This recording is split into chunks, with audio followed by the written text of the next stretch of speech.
On this video, I'm gonna share everything I ate and did in Mexico on an epic family trip. The amount of delicious food is unthinkable. The places that we visit and the experiences that we had is just what I like to call it a 10 out of 10 will highly recommend. And everything starts off with an all-inclusive hotel called Xcaret Arte, located in Riviera Maya. Not only are there hundreds of things to do in this hotel, it also includes park entrances so that you can enjoy unlimited amount of entertainment and fun with the whole family. Honestly, it's like Disney World, but better because all the food is included. And I'm talking about food, everybody. I'm not joking. And every time we were hungry, this was our go-to. It is called the Mercado de San Juan. They have everything you can think of. Let me remind you that everything you're seeing is just for breakfast. One of the things that I got addicted to was this. It's called tlacoyo. ¿Cómo se hace tacoyo?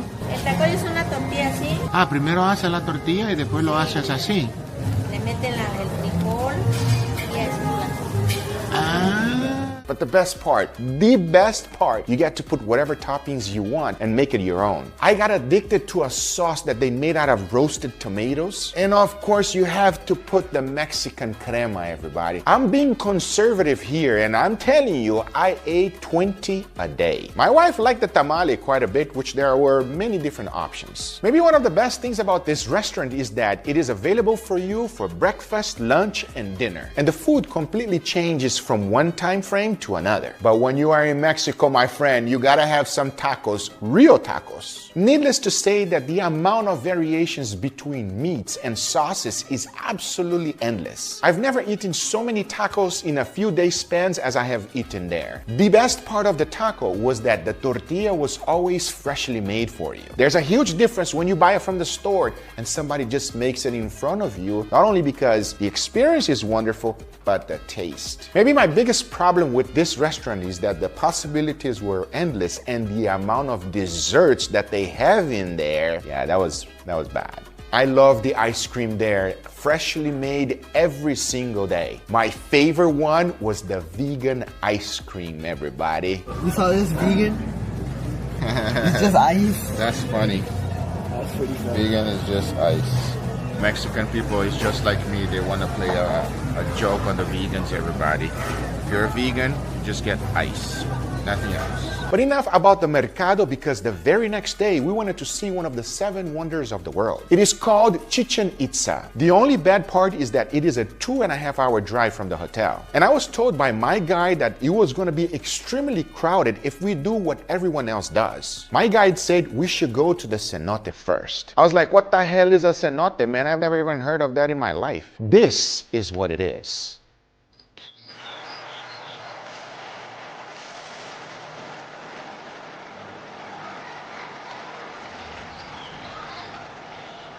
It is an underground cave system that occurs in Mexico. They have several of them in Mexico, but this one is just breathtaking. I wanted to swim and take a dip like everyone else was doing, but unfortunately, I didn't have enough time. If you go there, give yourself some time to experience it. They don't only have a cenote there, because they also have a traditional Mexican-style buffet, including local fruits and veggies, taquitos, 2 types of spaghettis. Of course, they gotta have rice and beans, and a lot more traditional Mexican dishes. And of course, no, you think I forgot about this one? They got the meats, everybody, and quite a bit of it. This place looked fantastic, but it was very touristy, and my guide wanted us to experience something authentic, and I was like, yes, sign me up. We left there and we wanted to visit Chichen Itza because it was the perfect time. And the first thing you see as soon as you walk in is the amount of vendors they have right before you see the pyramids. Everything you can think of, they have. But walking through it is an experience, but what is impressive is Chichen Itza. And when you see it for the first time, it's literally breathtaking. This place has so much history and you can feel it, everybody. But there's another thing you can feel, and it is the heat. This is a nice, wonderful, beautiful place.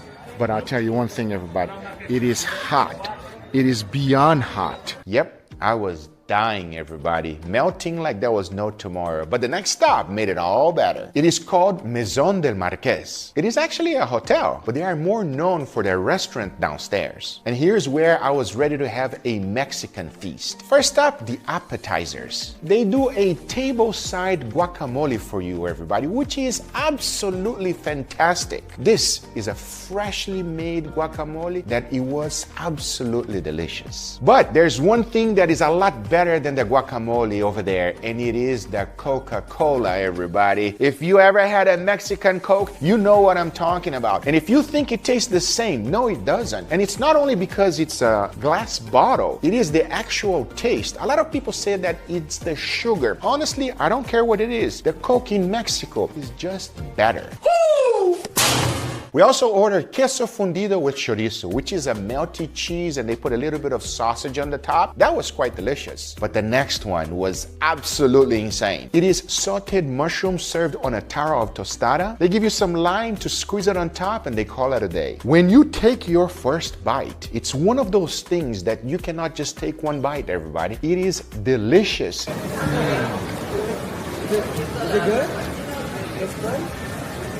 I cannot believe that I was a big fan of the vegetarian dish. But next up, mole enchilada. Now, if you take a look at this one here, visually, mole doesn't look that appetizing, everybody. And the reason it's this color and it's a little sus, I understand, it's because it has chocolate. But it has so many other spices that it makes an extremely flavorful dish. When you combine it with tortilla and meat, boy, you're about to go to town. It is awesome and delicious. But I understand a lot of people eat with their eyes first, and for some people, you either love it or hate it. And for me, big thumbs up. My family does not enjoy mole. It's not for them. So they had something different. They ordered flauta, steak and fries, and cochinita pibil. Now this is a very traditional dish from Mexico. They slow roast it in banana leaf underground for hours, and the result is off the chain. But there's one item, if I go to any restaurant and I see it on the menu, I will order. I'm talking about picanha, everybody. So yes, I did order, but when it came, I was not impressed. What kind of bullshit is this? First of all, instead of giving a nice, beautiful, delicious steak, which is the way I recommend it, they sliced this whole thing in half. I've never seen anything like it. There was also no crust. And of course, I ordered medium rare. But look at it. It's not.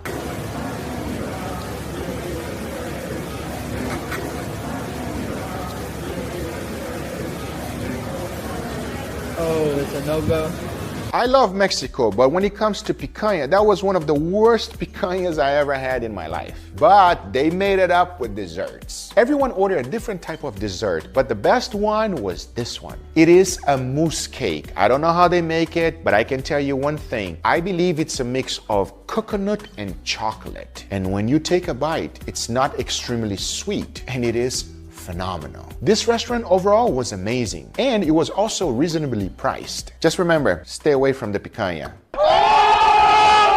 Next up, we went around town so that the food can settle down because there was much to experience. I just love the street vendors. They are everywhere. Every type of snacks that you can think of, they have it, especially on this stand. But this ice cream, I don't know about this trip, everybody. I'm addicted to ice cream. Surprisingly, it's not very sweet, but it's extremely flavorful. But after walking around through the streets of Mexico, it was time to head back to the hotel because we had reservations in the hotel to a meat paradise. This restaurant inside of Xcaret Arte is called Arenar. It's located right under the main infinity pool. You gotta go down some sketchy steps, and as soon as you arrive, you see a beautifully decorated restaurant. Now, as appetizer, normally whenever you go to a restaurant, they just give you bread, right? That's a normal thing that you should have. Not here. This is what arrived. Some beautiful tortilla with chicharrones, beans, and bacon. The chicharrones was on a whole nother level. Super crunchy, but also not hard.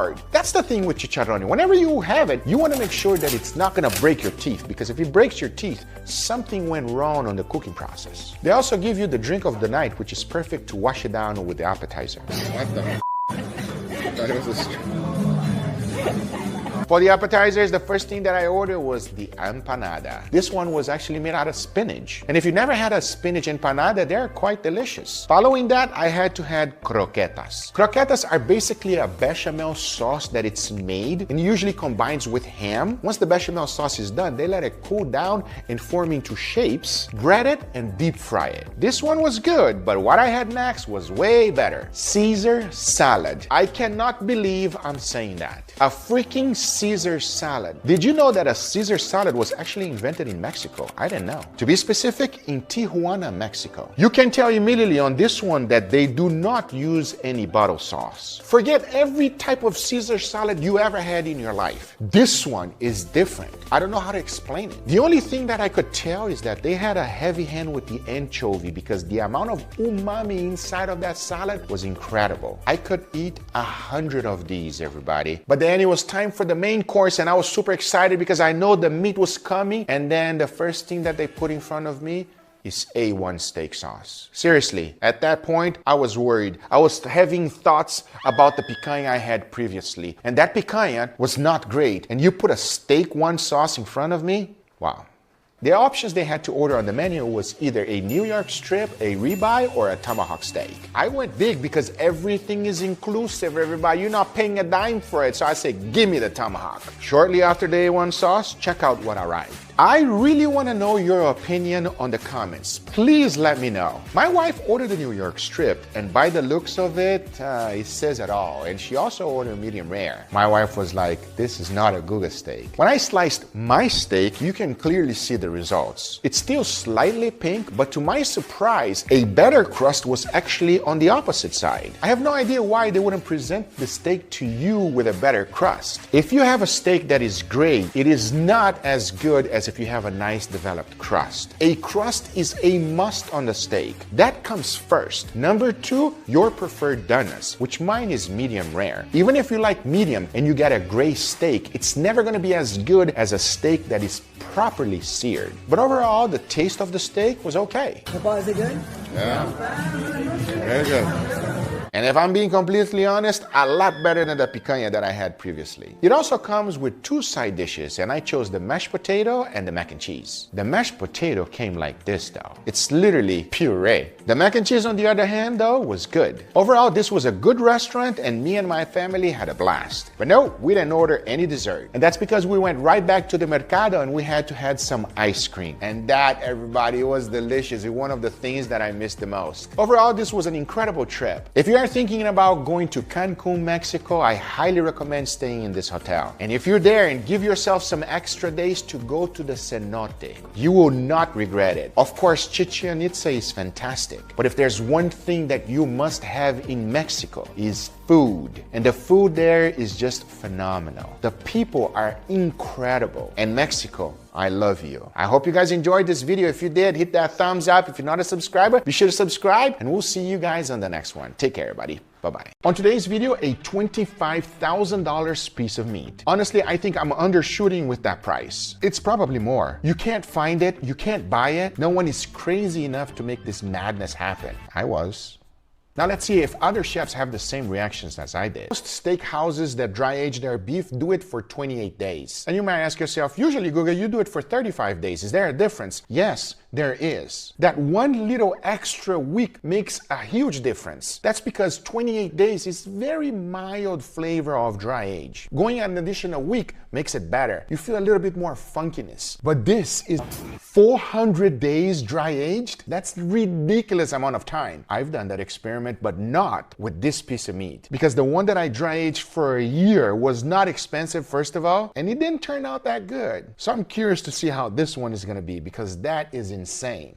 That's pretty awesome. Wow. Take a look at this. It doesn't look like beef. It looks like cheese. I'm sorry, but I know I like Funky Town, but that is beyond funkiness, everybody. There is zero redness. There is no pellicle formed whatsoever. It's just Weird. 30% lost on an expensive piece of meat like this. Let me give you some context. If you want to buy a Japanese Wagyu A5 roast like that, it's going to cost you anywhere between $2,500 all the way up to $5,000, depending on what type you buy. Obviously, Kobe beef is the most expensive. But if you go to others like Miyazaki and Hokkaido, they're a little bit less expensive. Now imagine this. Automatically, without cutting any of the pellicles, you're already at 30% loss. You immediately lost $1,500 if it costs $5,000. But remember, they still gotta cut out the pellicles. This is ridiculous, everybody. I wanted to experiment, so I put in 2 types of beef in here. This is New York strip. Take a look at that one. That one is a New York strip dry age A5. See how it's much browner? That's what I'm used to. It created a pellicle. But that Japanese Wagyu A5 right there is special, everybody. It's all pure white of full of funkiness. And I agree with the chef. There's a huge difference between wet aging and dry aging. First of all, wet aging, you don't lose anything whatsoever. Sometimes you might get oxidation if you leave it to wet age for too long. But there's another method called water aging. That is one of the most insane discoveries I've ever made with steaks. Using the water aging technique or just wet aging the beef, there is no additional flavor being developed. However, the water aging does have some fermentation going on, which is kind of weird to explain. And if you haven't seen that video, I'm sorry, I just had to pause here real quick. That right there is literally a $25,000 piece of steak. And if that was South Bay's restaurant, he'll probably charge you $100,000. You think I'm joking? No, that man will overcharge you for a soap in the bathroom, everybody. That's how bad that thing is. Emotional damage. That's got to be like $1,000 steak, right? Yeah. I don't really. $1,000 steak, they just being generous, everybody. There's no way. I would love to make a video with you, brother. You went ahead and try it without even cooking it, everybody. That's an interesting description. It tastes like charcuterie. That actually happened to me whenever I dry age things for too long as well, but nothing of this caliber. I looked at that Spinala's dorsey. If you've never experienced a sous vide steak, this is a fine dining restaurant. He knows what's up. He's gonna sous vide it. Cheers to you, brother. Talking about that, it's perfect timing to talk about today's sponsor, Air Up. Air Up is a game-changing hydration system that is so much more than just a water bottle. With Air Up, you're drinking plain water, but that water is being flavored through scent. They call this scent-based taste. I know it sounds weird, but let me explain how it works. At the top of the bottle, there's this flavor pod right here. You pull the pod up to activate the flavor, and by sucking the water through the straw, a slipstream is created that transports water and air through the scented pot into your mouth. And that's when your brain perceives the scent as flavor. And boom, you're tasting delicious apple-flavored water. With Air Up, you get the enjoyment of flavor without absorbing anything unnatural, keeping your body free of chemicals and sweeteners, all while experiencing great taste. And the best thing is they have a huge variety of 15 different flavors, ranging from wild berry, apple, cucumber, strawberry balsamic, and several more. My favorite part is that it's so easy to use. Just fill up the bottle, pop on the flavor pod, pull it up to activate the flavor, then drink up and enjoy. And wow, it tastes like apple. You're flavoring your water through scent. This is wild, guys, but it's just science. Guys, check them out in the description down below. Try it for yourself. It makes drinking water super fun. Thank you, Air Up, for sponsoring this video. Now let's get right back to it. Throw that in a pan. Let's just sear it off and see what happens. Nice. Now they're cooking the spinales, which is literally the best part of the cow. Well, not really, because we all know picanha is better. I'm getting to eat it now. Oof! Did you see that color? What? Similar thing happened to me when I cut mine when it was dry aged for only 35 days. But not like that. That is beyond extreme. I'm curious to see what it's gonna taste like. Between the sous vide one and the one that was cooked on the pan, this one looks more moist, more juicy, because the one on the pan, everybody, looks like it was freeze-dried. And if you ever had a freeze-dried steak, you know it's not that great. Love this guy. It's literally me in the fine dining setting, everybody. That is incredible, everybody. One of the most incredible videos I've seen on YouTube. I'm glad that my team presented this to me to watch it. Let me know in the comments down below if you want to see a 130 days long Japanese Wagyu A5 dry aged beef. By their reaction, I gotta give it a try, but it's just gonna cost so much money. I gotta sell my house, my studio, my editors. What? But I hope you guys enjoyed this video. If you did, hit that thumbs up. If you're not a subscriber, be sure to subscribe. Let me know in the comments down below what we should react next, and I'll see you guys on the next one. Take care, everybody. Bye-bye. Thanks, Dow Strong, for sponsoring this video. What's up, everybody? I got the king of sandwiches here. Oh, and how many sandwiches have you made already, brother? Close to 300, I'd say. I think it's a little bit more than 1,000, bro. I think you're... In my lifetime, probably closer to 1,000, but video-wise, like 300. Today we're gonna be reacting to Gordon Ramsay. He doesn't even know yet. I have not seen this video before. The reason you're here is because you are a sandwich master and he did a grilled cheese sandwich that I would love your opinion on it. That is a staple in the sandwich game. Oh, perfect. This is gonna be a lot of fun, everybody. You ready? I'm ready, let's do it. Enough talking, let's begin. Tasmania? Never been. Me neither.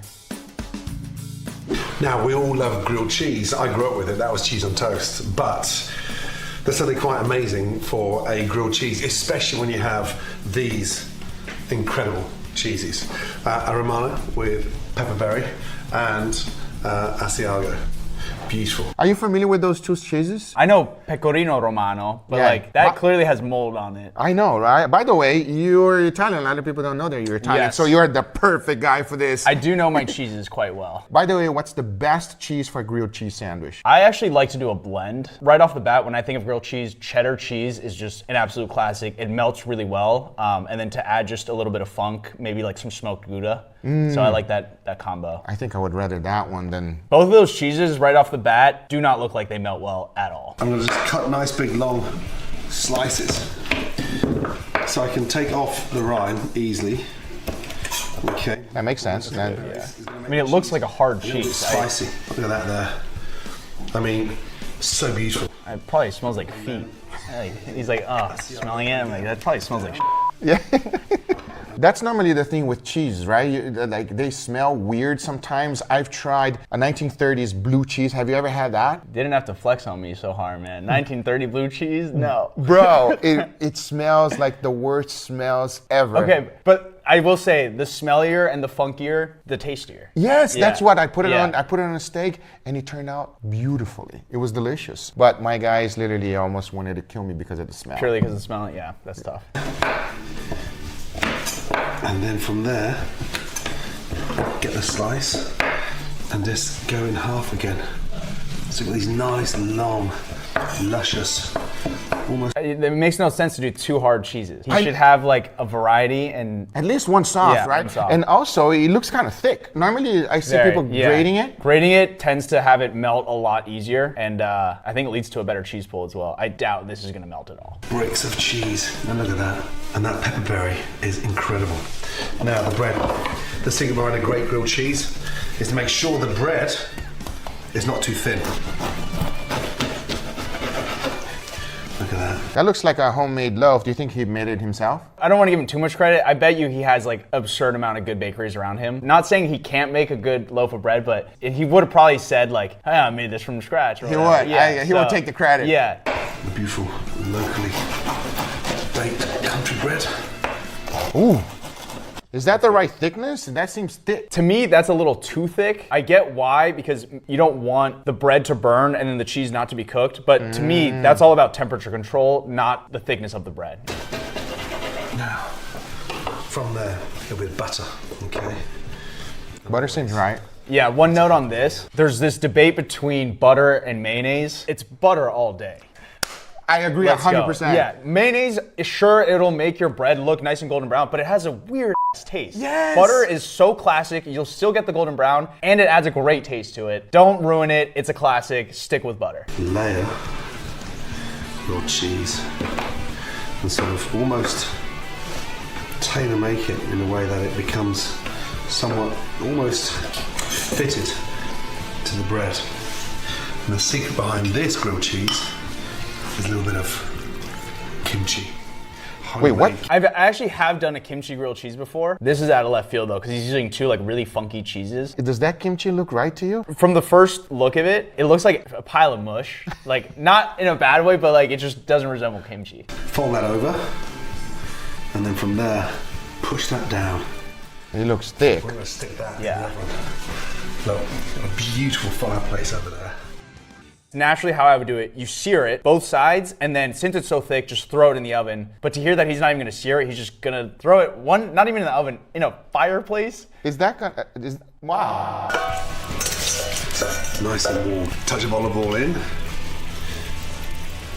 I use fire all the time, and I don't know about this. Might be a bad idea. Have you cooked a steak like that before? Steak, probably yes, with logs and stuff. Not on a fireplace. This is a fireplace. Also, yeah, one, this is in his house, but would you, I know it's not a sandwich, but for a steak, would you sear it first and then like throw it on logs like that, or? I wouldn't throw it on logs, but keep it on the cast iron pan. I think it will work just fine. But for a grilled cheese sandwich, you want to get that perfect balance. But here is like, it seems like it's gonna be real hot. And then from there, get the temperature up. Just lightly. Starting to smoke. Smoke? That's gonna be hot. Push that down. Nice. I love how he has a fire burning right next to him. He's got a long sleeve, sweats, and a Patagonia, and not a single ounce of sweat has come off this man. Yeah, he's a beast. It's a good sizzle, but that sounds like it's hot. I know, it is burning. Weight on there. And just pushing it down.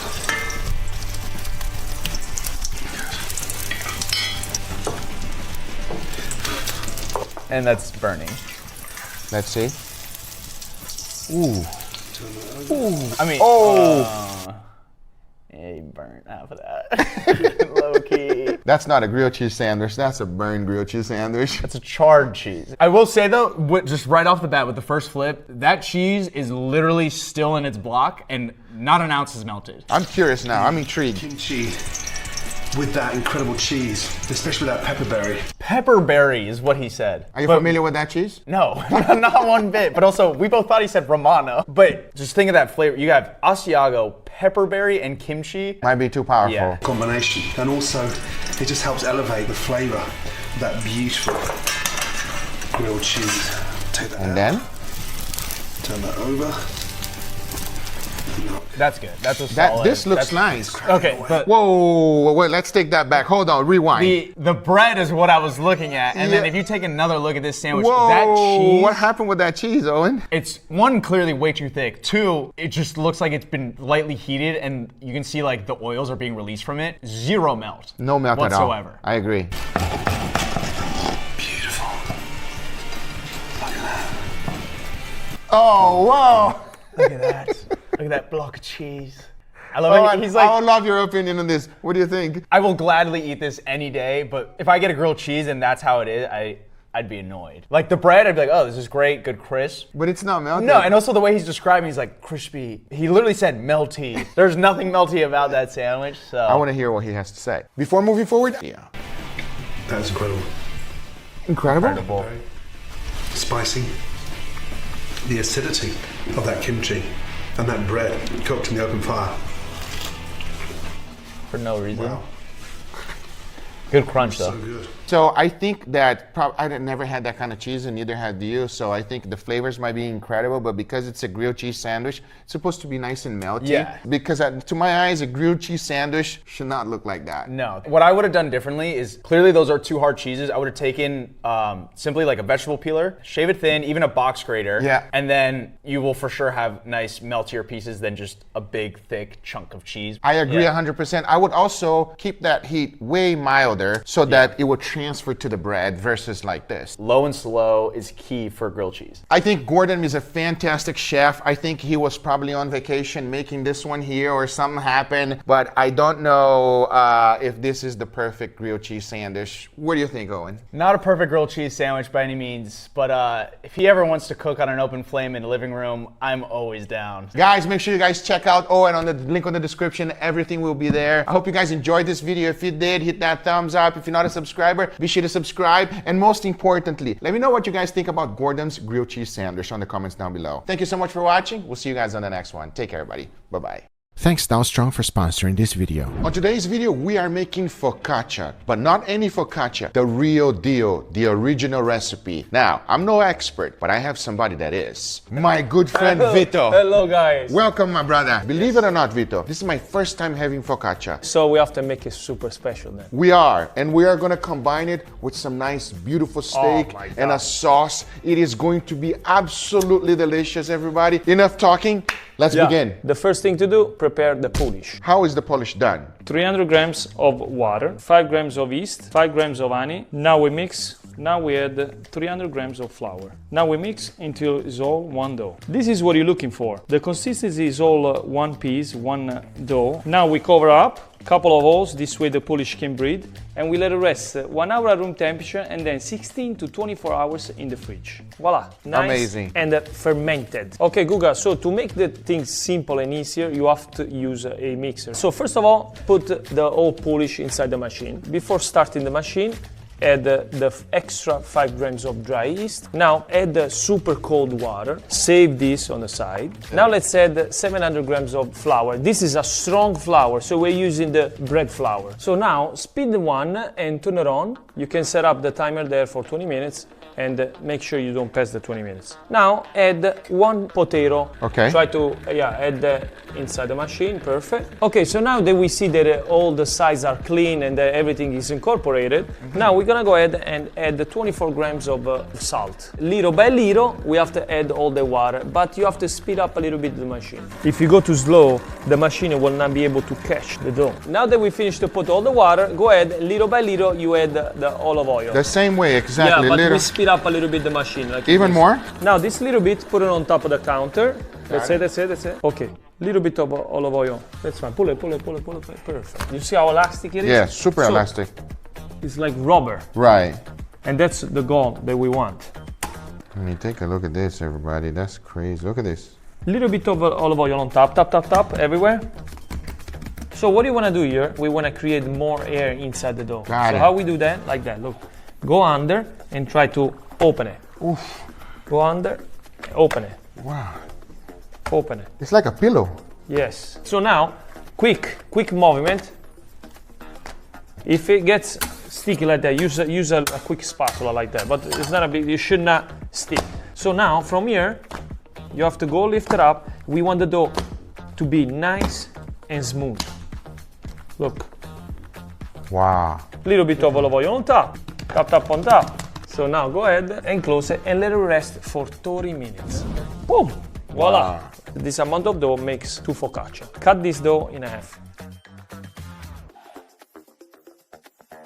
Okay, perfect. Detach it from the table. We're gonna take out all the air from the inside of the dough. Make sure you make a ball. We need a lot of olive oil. Why do we need so much olive oil? Because that's the typical thing of focaccia. It's like a fry and in the oven at the same time. Now, with your hands or palm, just put olive oil everywhere. And now grab it like that and put it inside. Right in the middle. Olive oil on the top like that. Wow, you're not kidding about the olive oil. No, I'm not kidding. Super important, keep the focaccia in a flat counter. So grab a little bit of plastic wrap and just lightly leave it like that. So we're gonna let it rest the dough for about 45 minutes now. As the focaccia is getting ready, we're gonna make a quick, simple sauce. First, we add in some cilantro, followed by garlic, mayo, some cochucaro, black pepper, and a pinch of salt. To give it a nice, smooth consistency, we add a little bit of water. Now we blend everything up. And there we have a sauce for our focaccia sandwich. 45 minutes pass by, and this is... Got all the ingredients here ready to go. Yes, ready to go. It's super simple. Okay. We need tomatoes, Kalamata olives or any kind of olives, salt, and more olive oil, and oregano. That's what focaccia is good. Okay, watch. Okay, I'm Get gonna the olive copy oil it. from the side and Okay. put it in your hands. Now watch this. That's how you stretch, okay? Be careful. You're gonna press. This is one of the most satisfying things in cooking, Vito. Now, handful of olives, dump it like that everywhere. Now with the finger, press the olive inside. Oh, all the way inside. It's gonna come out outside anyway. Now get the tomato, then break it a little bit. It needs to be break on the focaccia and then press. Break it. And just press it on the focaccia. Now, olive oil. More olive oil. Everywhere. Okay. Cannot be shy with the olive oil. No. Now salt, oregano, and I present to you the focaccia original Barese in the world. At this point, we let it rest for 20 minutes at room temperature before putting it in the oven. So to make this wonderful focaccia sandwich, we're going to be cooking this beautiful piece of meat. It is a Marbling Score 8-9 ribeye cap. I season it with salt, pepper, garlic powder, and it's now ready for the grill. To cook this, you got to be careful because you got to put a nice quick sear. If not, you're going to overcook it. Notice that as soon as I put it in, there's not that much seasoning, everybody. That's what I want. Remember, we're trying to put a nice crust. Now, I'll cook it in indirect heat until I reach the internal temperature of 135. While the focaccia is going into the oven, let me thank today's sponsor, Dowstrong. Dowstrong is back and they are slicing their prices. You don't want to miss out on these deals. If you've been watching my videos for a while, then you already know how much I love these knives. They're some of the coolest and sharpest knives I've ever used. And right now, Dowstrong has their seasonal sales, so you can get your hands on some premium Dowstrong knives for a discounted price. Talking about premium knives, check out their brand new Barbarian series. These gotta be the manliest knives I've ever seen. Come on, man. Barbarian. Made with high quality Swedish steel, they got a stabilized wood handle, an arrowhead blade cutout, plus a grooved and perforated design.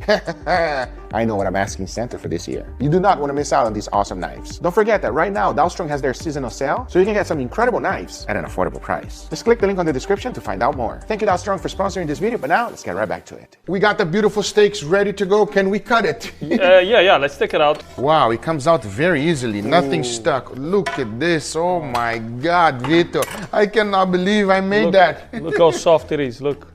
Wow. The moment of the truth. I'm so excited. You don't understand. Super light to cut. Oh, really? Very crunchy. Ta-da! Wow. Sponge texture.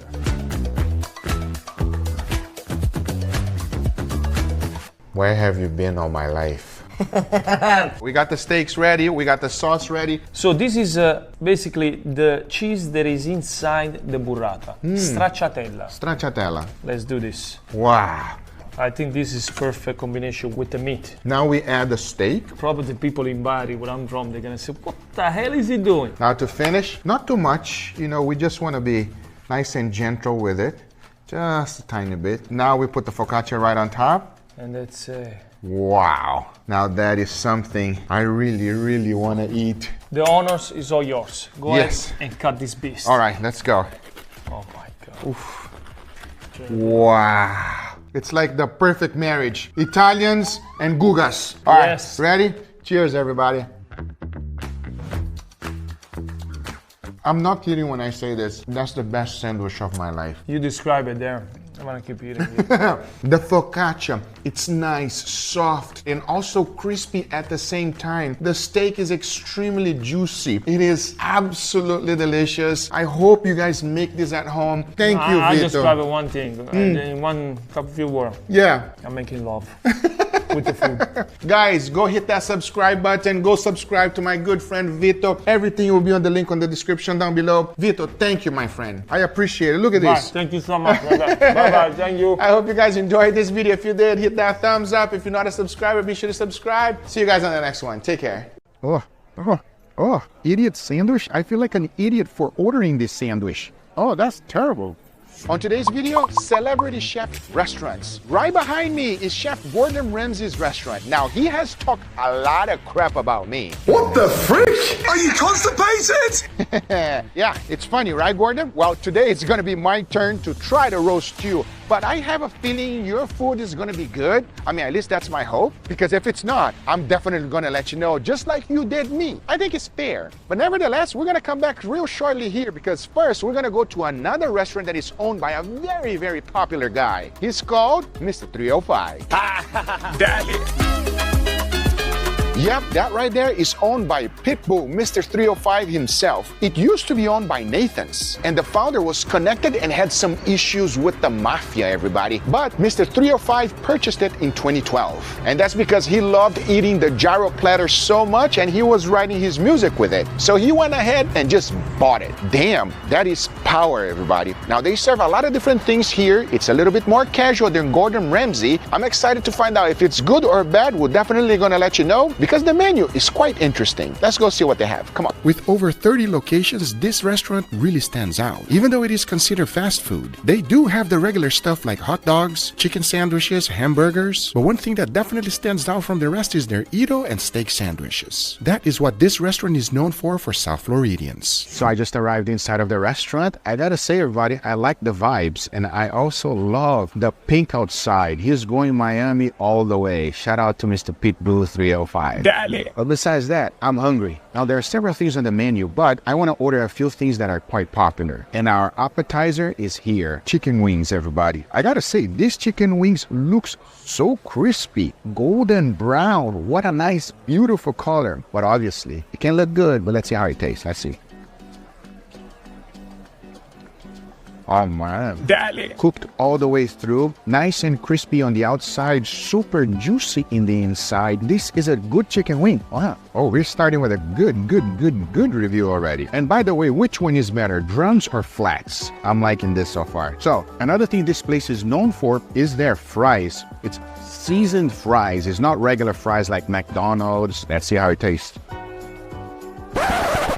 Oh, wow. That is amazing. Wow. Okay, that is my favorite fries I ever had. Seriously, I'm not even downplaying it. Those fries are a 10 out of 10. Will highly recommend. Super crispy, extremely flavorful. Thumbs up on the fries. This entire platter of chicken wings costs $16.99. They give you a total of 10 wings. I chose naked so I can get it super crispy. And of course with a generous amount of fries. These were some good chicken wings, nice and crispy. And as you saw it there, I really enjoyed it. And another thing I noticed about this restaurant was the customer service. The manager was greeting everyone. Oh, thank you. You're so generous. Pitbull, give that man a raise. He's incredible. I'm telling you. That's a nice manager right there. You got me some cookies. Even though he was awesome, I would not allow that to affect my rating. But so far, we're doing really good. Next up, this place is known for their burgers too. So I had to go ahead and place an order for one. It is a bacon cheeseburger. We got a nice bread over here. And then in the inside, we got lettuce, tomatoes, pickles, onions. Looks good. It is time to find out how good this is. Let's say cheers.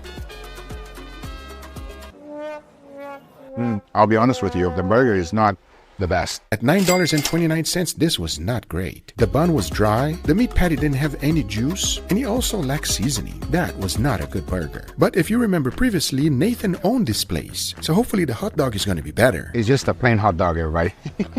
There's not much special about it. It's just a regular, good old hot dog. Now, I want to know from you guys, do you put ketchup and mayo on your hot dog or you just have ketchup and mustard? Put some ketchup in there and let's see. All right, let's try this out.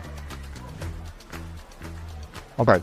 It tastes exactly like the one you buy in the supermarket. Same thing, no difference. It's a hot dog, everybody. And if you're like Matt Stoney, you can eat many of these, everybody. And let's not forget about Chestnut. That man can eat hundreds. Me, it's just a hot dog. At $3.50, this hot dog was just average. But there's one thing to keep in mind. The hot dog eating record is 83, which will cost you $290.50. That's a lot of money on hot dogs, which I much rather spend it on some steaks. And to be specific, Philly cheesesteaks. Yep, they have it on the menu. And I was excited to find out how good it was. So, as you can clearly see, we got a generous amount of meat, but we also have mushrooms in here. We have cheese, obviously, and the bun. This bun here is super soft, which is a good thing for a Philly cheesesteak.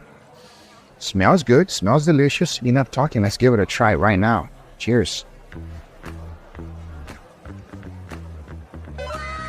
Oh, that's good. A few things stands out immediately to me. The meat is delicious. You can feel a lot of generous amount of onions, and they toast the bread right before. But you can tell immediately the bell peppers. That bell peppers come through quite a bit. I am pleasantly surprised with this Philly cheesesteak. At $12.49, this Philly cheesesteak was awesome. It had everything you want. But next, their signature dish. It is called the Gyros platter. It has a good amount of gyro meat, those beautiful seasoned fries, tzatziki sauce, and some pita bread to go along with it. But most importantly, the reason why Pitbull bought this place. But first, there was one thing that was concerning me quite a bit, and it was a review. DVC says, my last 2 visits here had led me straight home with diarrhea after eating their gyro platter.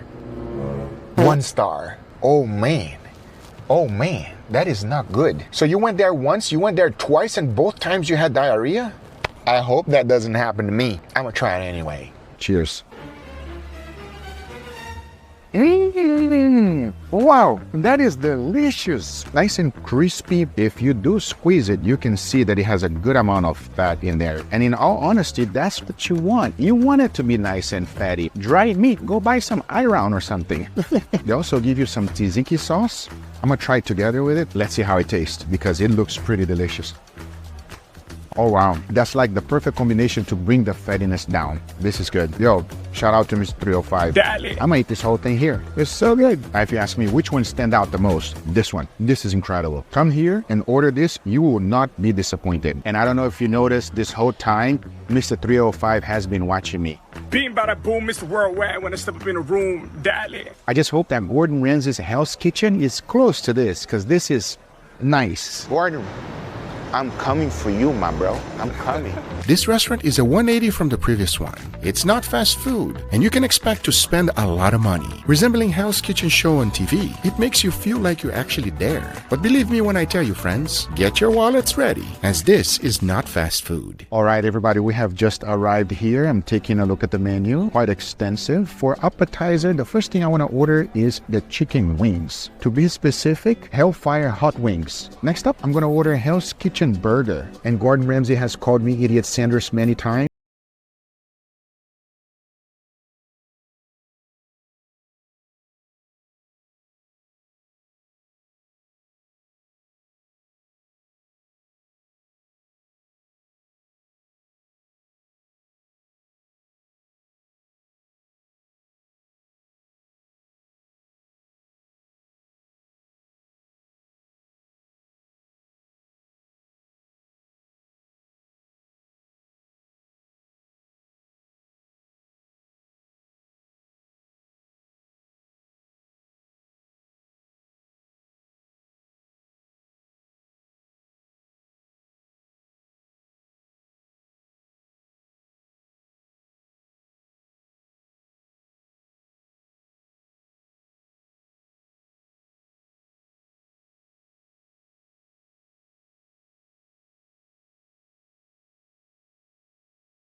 Comparable, as I decided to order their most popular hamburger, the Hell's Kitchen burger. It looks absolutely incredible. They even put a nice shine on the bun itself. It smells phenomenal. Now these right here, these fries looks like they're seasoned perfectly. I mean, check out the fries, everybody. Come on now.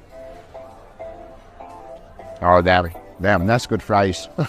Give credit where credit is due. However, in Miami Grill was actually better, okay? Because I love the seasoning, but there's nothing wrong with these at all. These are fantastic. But take a look at this burger. The whole star here is this burger. Looks phenomenal. So this burger has chili jam. Uncle Roger, chili jam on a burger, is that correct? Oh, no. This is disgusting. Who put jam?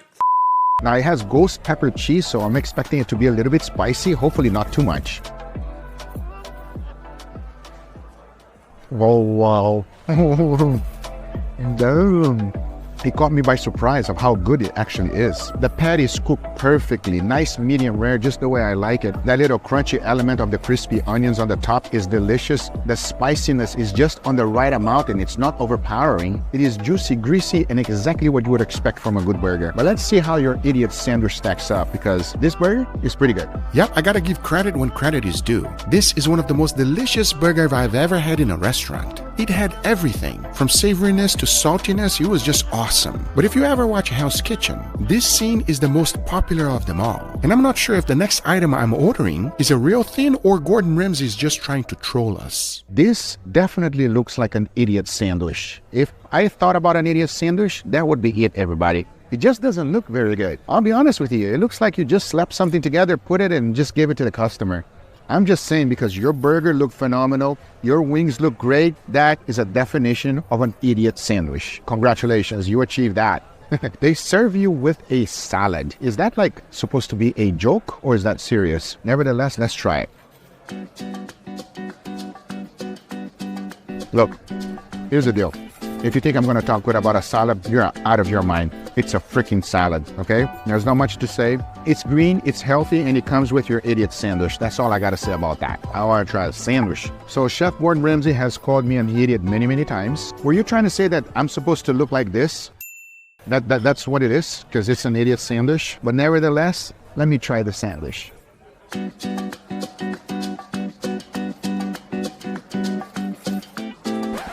Brother, Oh, wow. Oh, that's terrible. That is not good. It is sour. Maybe they put too much vinegar and the marinade is not good. Wow. An idiot sandwich, is it a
It is super tender, everybody. Very, very tender. One of the things I noticed here, as you can see with me, is that there's no prosciutto here whatsoever. I think maybe he has changed his recipe, but it looks juicy, looks medium rare, exactly the way I like it.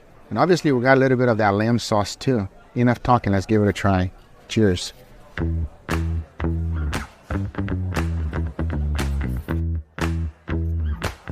Yep, it's good. I do have a few things to say though. It's not the best beef Wellington I ever had because the pastry right here is soggy. It's quite soggy, it's not crispy whatsoever. And the meat is extremely tender, but I'm missing the prosciutto. The lamb sauce is phenomenal, but it's good, everybody. It's not bad. I mean, take a look at it. Nicely medium rare. The duck cell is there for what it is. It's a good welly, man. Nice and tender meat. It could be better because of the puff pastry. And if Chef Gordon Ramsay was actually rating this, the first thing he would say is that that puff pastry needs to be a little bit crispier. It's too soggy. And to go along with the welly, they also give you a truffle potato right here. Now, I'll be honest with you. They put a generous amount of truffles in there, which is a good thing. And they're not using truffle oil, which is terrible. So let's see how this tastes. I'm curious. And take a look at this potato. Looks nice and creamy that he used a lot of butter. And there's a generous amount of truffles in there. Let's see how it tastes. Oh yeah, that's worth getting more than the Wellington. Wow. Normally I hate on truffles because I think it's too expensive for what it is. But since it's not truffle oil and it's nice and fresh, this is very good. A tremendous amount of butter. This thing is filled with more butter than truffles. But overall, very good. This is better than the welly. Now, if you ask me, Guga, what was your favorite thing that you had in this restaurant here? 100% the burger. The burger was phenomenal. It's so much better than this beef Wellington. I promise you, it is a burger to be remembered. And in case you're wondering how much I spent, it was about $300 in Hell's Kitchen and $60 on Miami Grill. But overall, what a nice restaurant. Congratulations, Chef. This is a fantastic restaurant.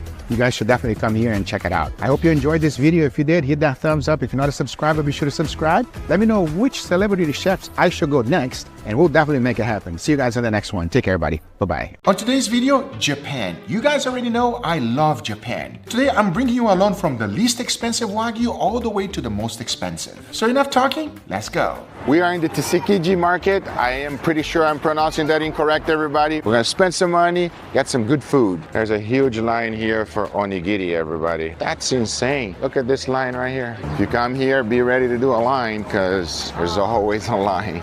Now that called my attention immediately. We have a lot of things here. Early in the morning for breakfast, we're eating some Wagyu. So I want to show you guys how they actually do the cooking. So we got two of these cutlets. They're fantastic, everybody. What do they have inside? Beef and potato or no potato? No potato. Onion? Onion? A little egg. Is that panko or what? Panko. You notice, everybody, that he's deep frying the whole thing in a low temperature oil. Because when you first make it, it's completely raw. So you want to make sure that the thing cooks all the way through. And also at the same time, it is evaporating all of the moisture from the panko, making it extra crispy. That's why it's so good. Just got both right here. Smells phenomenal. Here's the cutlet, straight from the fryer. It's slightly hot. Open this up. Ooh. Wow. Like he was saying, it's only beef and onions. I mean, check it out. Zero fillers, straight up beef, deep fried, and onions. Absolutely phenomenal. So they actually cook this one directly on the griddle, straight up from the refrigerator to the griddle, a little bit of salt and pepper. I want you to notice how he finishes over there. He torches it, get a smoky flavor. Ooh, and there you go, and she finishes it up right there on the corner, and then give it to you. 69, yes. Thank you so much. Yes, number 69. Just kidding. Now here's the deal whenever you're using a torch to cook your meat. Because if you get too close, you will get a torch taste. Let me explain a little bit better. So here's a regular torch. When you turn it on, see the end of the flame? That is where you want to cook your food. Towards the tip right here is where the most gas is being blown out as fast as possible. And if you use this little tip right here, this little bit, to cook anything, you will get a little bit of torch taste. Looks like it's going to be fire, everybody. Extremely juicy. Yeah, boy. That is so good. Fatty, juicy, tender. You feel a little bit of the smokiness as he's torching it. Those skewers were amazing. About $30 for everything that we had, and highly recommend. Let's see what else I can find. But the next thing I really wanted to try was some type of sushi. I had to order one, everybody. So they give it to you like this. You gotta do like this. Remove the wrapper, and then you wrap it like so. That is delicious. I love the little salmon balls that burst into your mouth when you're taking bites. That's just delicious. Also known as salmon roe. That's literally what it is. The cheapest of all caviar. I just love salmon. It's one of my favorite fish. And those little balls are nice and salty. And when you combine it with the rice, it's just magical. But if there's one thing you must have whenever you go to Japan, is yakitori. And my kids got addicted to it for good reason. Here they have some yakitori. My son is a huge fan of yakitori, so we're gonna order a few. They just put it on the microwave, everybody. Kind of little sauce. Arigato gozaimasu. Arigato. These are gonna be for my son. He really likes yakitori. I don't even want to try it. They put it on the microwave to heat it up for you, everybody. But my boys were hungry and they wanted it, so we had to get it. Got more skewers here. Squid, Wagyu beef. Cook everything on the flat top, everybody. See, the problem is when you got too close with the torch, you got a little bit of torch taste. That's something I don't like. You see what I'm telling you? Some people get that torch really close to the food. That's the least thing you want. If you learn how to make food with torch, it can actually be delicious and save you a lot of time. And here on this side, they have the strawberry mochi, which my wife will definitely get one for sure. They got everything. And here they have the tanhulo, which is basically sugar-coated fruits. We had to buy one of these. I mean, just look at it. How is it not going to be good? The hard thing about this place is finding a place to eat, everybody, because you're not supposed to walk and eat at the same time. The strawberry is extremely sweet, but also sour at the same time. And the sugary notes that comes along with it is delicious. Perfect to wash down the Wagyu. This is called daifuku. My wife is a huge fan of this mochi. Wow, take a look at that. Inside they have red bean, and outside is just mochi, mochi, mochi.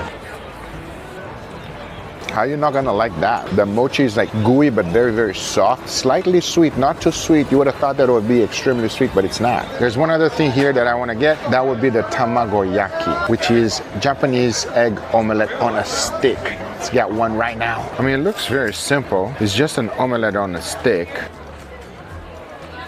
It's sweet, eggy, flavorful. It's so good. I can eat 100 of these. But as I was going through the market, there's one thing that caught my eye. Sweet potato ice cream.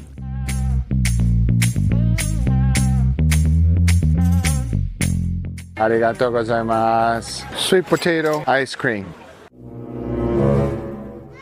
Oh wow, that's amazing. That's a 10 out of 10. It's not sweet, doesn't taste like potato. It tastes like sweet Japanese potato. That makes no sense at all, everybody.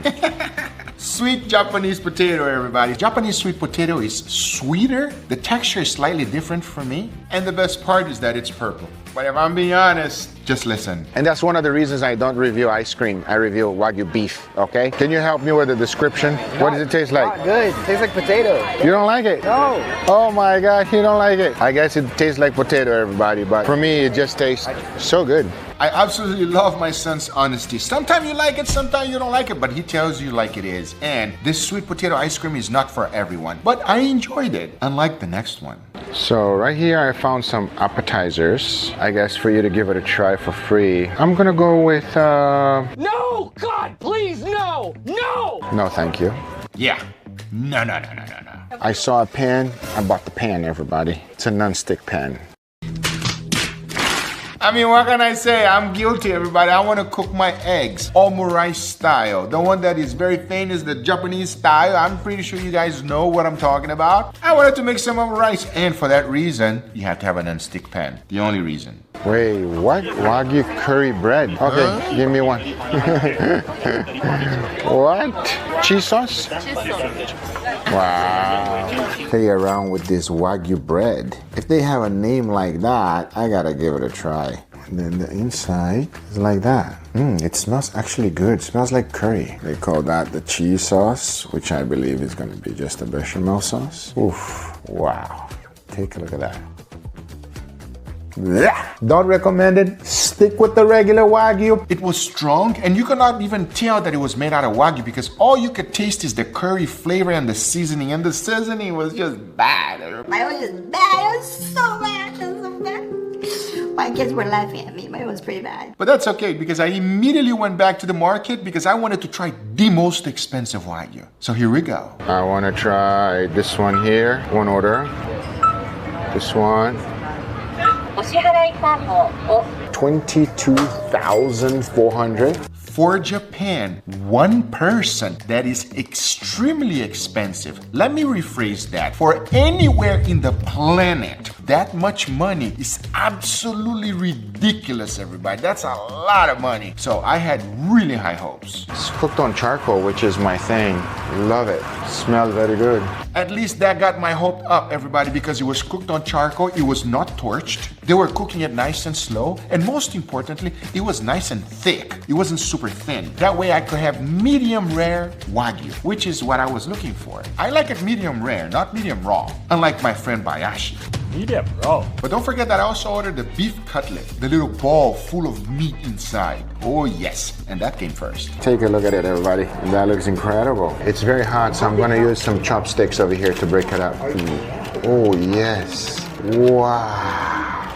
Full of beef. There's no fillings in there. And if that don't look good, nothing's gonna look good, huh? That look good, everybody. Meatballs are the best balls. Oh my God. Wow. That is so juicy. Every time you squeeze, it is as juicy as it gets. That is amazing. I was so intrigued by it, and it was so delicious that I had to learn how to make it. And you will be seeing the full recipe on my main channel, Guga Foods. Wow, it has arrived. The Kobe beef, to be specific. Oh, we're gonna have to break this yolk. Wow, let that coat in with all of that richness, deliciousness. On the bottom over here, we have some beautiful rice. Oof, that right there is gonna be a bite to remember. Wow. It's in another level, everybody. There's something about Kobe beef, the richness, the softness, the fattiness. Then you combine it with the egg. Not many things in life is as good as this right here, I'm telling you. Talk about pizza, talk about steak, talk about anything you want. This is just better. It should be illegal. It's just not fair. Very expensive. You could probably get it somewhere much cheaper here in Tokyo, but we gotta try it out. That was a bite to remember, and it will not be forgotten, everybody. Very delicious. Kobe beef is on a whole nother level, but be careful because in Japan, you can also get scammed. Stay tuned for a future video. But I hope you enjoyed this one. If you did, hit that thumbs up. If you're not a subscriber, be sure to subscribe, and we'll see you guys on the next one. Take care, everybody. Bye-bye.